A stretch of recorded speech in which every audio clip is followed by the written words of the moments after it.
ये जल प्रबंधन विभाग नहीं है, ये जल कुप्रबंधन विभाग है। नदियों, जो नेपाल से नदियां आती हैं, वो नदियों के बहाव में जो परिवर्तन होता है रुख में, वो समस्या है।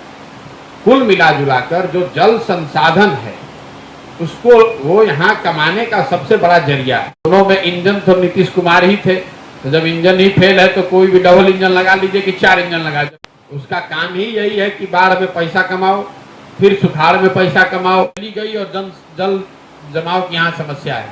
भाई यहाँ से जब समस्तीपुर चली गई तो समस्तीपुर में कौन स्थिति सुधर गया? वहां भी वही दशा है। पहला ही इंजन फेल है तो जितना डब्बा रहेगा सब उसमें गोल ही रहेगा। पूरा जल संसाधन जो विभाग है वो, जिसको सफेद हाथी कहते हैं, और दोनों से ना हो तो फिर जल जमाव में पैसा कमाओ। दोनों में इंजन तो नीतीश कुमार ही थे, तो जब इंजन ही फेल है तो कोई भी डबल इंजन लगा लीजिए कि 4 इंजन लगा। जब पहला ही इंजन फेल है तो जितना डब्बा रहेगा सब उसमें गोल ही रहेगा। मान लीजिए कि आपकी बात में तब मानता है कि यहां से चली गई और जल जमाव की यहाँ समस्या है। भाई यहाँ से जब समस्तीपुर चली गई तो समस्तीपुर में कौन स्थिति सुधर गया? वहां भी वही दशा है।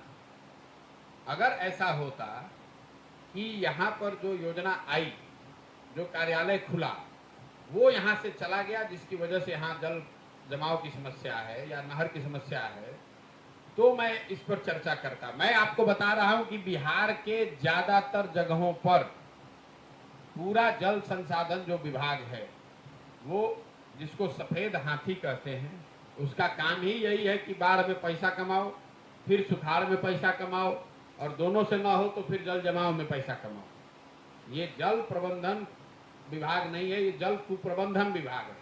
50% जमीन बाढ़ से प्रभावित है, 50% जो बची हुई जमीन है या तो सूखे से प्रभावित है या फिर जल जमाव से प्रभावित है। ये सीवान के बाद की हालत है। सीवान से पहले जब जाएंगे आप सीमावर्ती चंपारण में, तो वहाँ जल जमाव के बजाय नदियों, जो नेपाल से नदियां आती हैं, वो नदियों के बहाव में जो परिवर्तन होता है रुख में, वो समस्या है।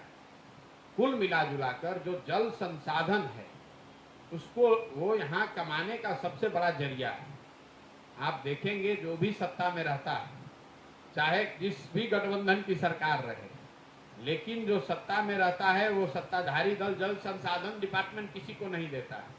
वो जल संसाधन अपने पास ही रखे हैं, क्योंकि ये कमाने का, लूटने का सबसे बढ़िया विभाग है। इसलिए कि रोड में अगर चोरी कीजिएगा तो कम से कम लोगों को दिखेगा कि रोड नहीं बना।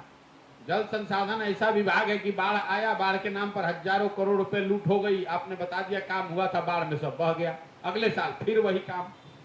तो ये लूट का फुल प्रूफ डिपार्टमेंट है।